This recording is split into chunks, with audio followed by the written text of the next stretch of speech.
والصلاة والسلام على رسول الله وعلى آله وأصحابه أجمعين. Alhamdulillah, yesterday we uh, decided about halfway through Surah Al-Shu'ara.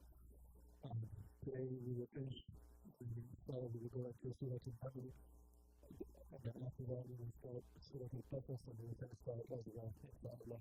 And we will take us into Alhamdulillah, the 21st juz, so we will be in the last pages of the Quran. Yesterday, if you were paying attention, or you might have read in the recitation, that one of in the beginning of Surah Al-Shu'ara, Allah subhanahu wa ta'ala tells us the story of Fir'aun and Musa alayhi salam. How Musa alayhi salam goes and has to stand in front of Fir'aun and bring this message to him. And today as well, in Surah Al-Naml, we're going to hear that story again, albeit very, very briefly. And then in Surah Al-Qasas, which literally Qasas means story, it is about the story of Musa alayhi salam once more. So for Qasas here, Musa was in a way where hearing again and again the story of Musa alayhi salam and how he stands against Fir'aun and brings his message to him. And one of the interesting things that we're just going to go through a few verses in Surah Al-Naml is the character of Fir'aun. He is somebody that's given everything in this world. He's given such a huge kingdom, riches beyond imagination, right? An army at his command, ready to go wherever he says. He has all these things. He has all the power one can want. And what it does is it drives him into this arrogance, into this delusion, where he gets so arrogant that he starts saying things like that he is Allah. He starts saying things like he is the way of the world. And when Musa alayhi salam comes to him and gives him clear proofs, he has the hand, the stick, the different proofs that Musa alayhi salam had that we hear about yesterday and today.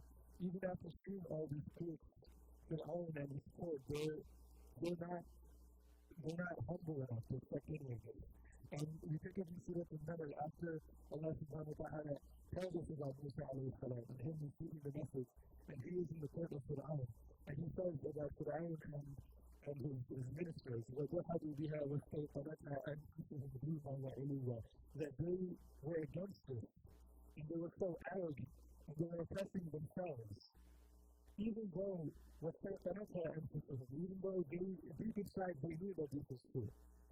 But because they were so arrogant, because they were so obsessed with everything they had in this world, the riches, the armies, the status, they allowed all that to delude them into accepting this truth. They allowed all that power to be a source of delusion for them, Fir'aun and all those people around them. But in the very next ayah, Allah subhanahu wa ta'ala gives us another example. In Surah Al-Naml, He says, وَلَقَدْ آتَيْنَا دَاوُودَ وَسُلَيْمَانَ عِلْمًا, that indeed we gave Dawood and Sulaiman, prophets of Allah subhanahu wa ta'ala, we gave them knowledge. And when we say that Fir'aun was somebody that got everything, he had riches, he had armies, he had status, power, whatever you can imagine. Allah subhanahu wa ta'ala tells us about Dawood and Sulaiman alayhi salam that they got even more than him. They had a bigger kingdom. They had armies of not just men, but armies of jinn, armies of animals. And we call out some people, وَلِمْنَا مَنْتِقَ الطَّيْرِ, but we can understand animals. وَأُوتِينَا مِنْ كُلِّ شَيْءٍ, and we've been given from every weapon. But then what do they say? إِنَّ هَذَا لَهُوَ الْفَضْلُ الْمُبِينُ, and all this is a great blessing. So both parties, Fir'aun was given everything. Riches, power, status, armies. And Dawood and Sulaiman were also given everything. وَأُوتِينَا مِنْ كُلِّ شَيْءٍ. But one lets this get to his head.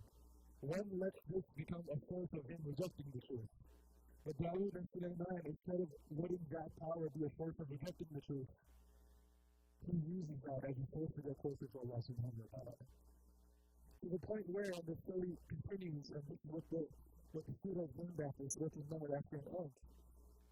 It says, حَتَّى إِذَا أَتَوْا عَلَى ذَاتِ النَّمْلِ قَالَتْ نَمْلَةٌ يَا أَيُّهَا النَّمْلُ ادْخُلُوا مَسَاكِنَكُمْ. That Sulaiman and his army, they go upon a valley, and this whole army is marching across this valley.